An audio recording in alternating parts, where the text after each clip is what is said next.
In this video, I'm going to show you how to change the color of anything in your footage using Adobe Premiere Pro. So let's get into it. So once you're inside of Adobe Premiere and you've got some footage imported, as you can see in my example, I've got this shot of this coffee cup and it's on this yellow table. And I want to change the table from yellow to a different color. So in order to do that, I first just want to go down into Effects and I'm just going to search for Lumetri. And that should be all the way at the bottom. And that is Lumetri color. So I'm just going to drop that onto my footage. And as you can see, I've got 2 rounds of Lumetri color, and that's because I've just done some basic grading on the first one. But let's focus on the second one. So in Lumetri color, I want to go down into HSL secondary.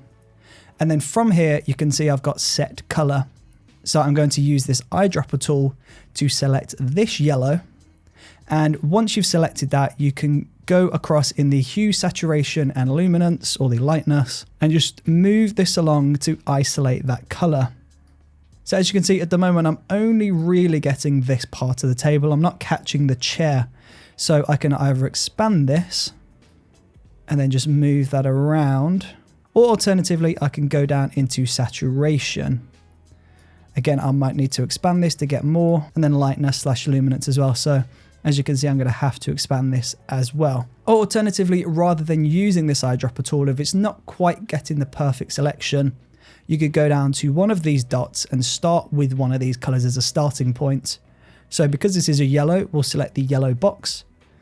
And I'm just going to slide this around. And as you can see, it's done a good job at isolating the table. Although, as you can see, it has got a little bit of the hand. So I'm just going to move this around to the point where that hand starts to disappear. Now we'll go to the next channel, which is the saturation. And I'm just going to move this around and try and limit what's selected. So as you can see, the color which is remaining is the color which will be affected. So by pulling this across and making the rest of the frame gray, it means anything which is gray won't be affected. Then we'll go down to the L and we'll just adjust this. And as you can see, we've got a pretty good selection now.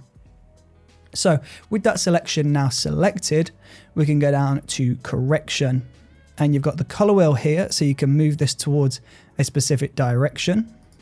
So as you can see, I can push this around, so I can make that more of an orange just by pushing this up. Or alternatively, I can go down into temperature, tint, contrast, sharpen, and saturation.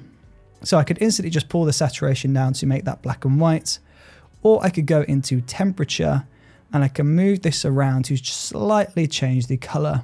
So if I start at 0, if I pull down to -92, this is more of a green.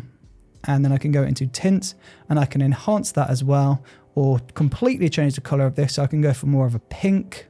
There we go. So I've pushed that all the way up to 233 and we've got this pink table. And if we play through the video, you'll see that it is pink throughout the video.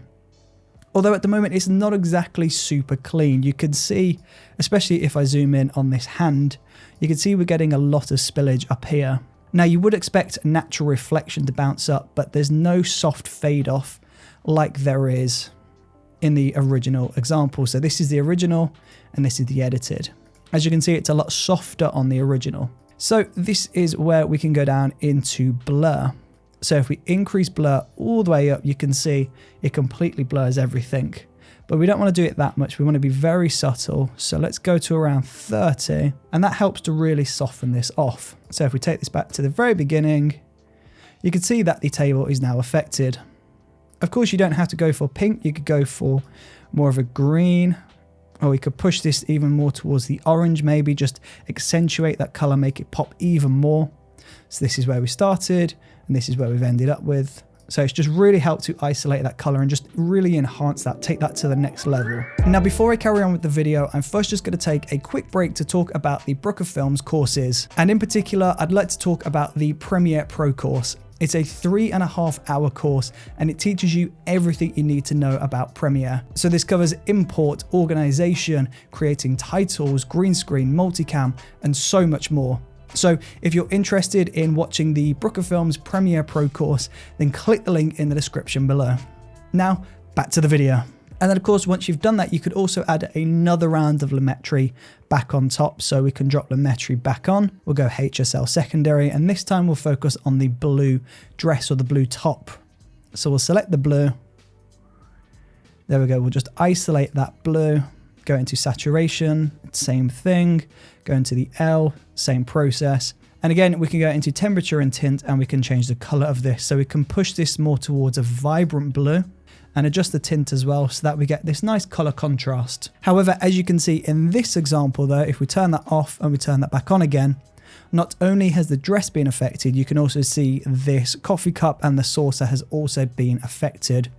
So if that was the case, I would just go into this option here, which is the free draw Bezier, draw a mask around that saucer like this, select inverted and just increase the feathering. So essentially it's saying change everything which is blue in the frame except for what is in this area. So the rest of the frame is affected, but this part of the frame is not affected. So if we just take off those 2 rounds of color correction, you can see this is our original, and with a little bit of color correction, this is where we've ended up with. So the next time you need to do some isolated color grading on a specific color, or if you want to completely change the color of something within the frame, then use Lumetri color, go into Lumetri and use the HSL secondary tab within the Lumetri color plugin. So there you go. That is how you would change the color of a specific color inside of Adobe Premiere Pro using Lumetri. So thank you ever so much for watching this video. I really do appreciate your support, and hopefully I will see you in the next video. See you there.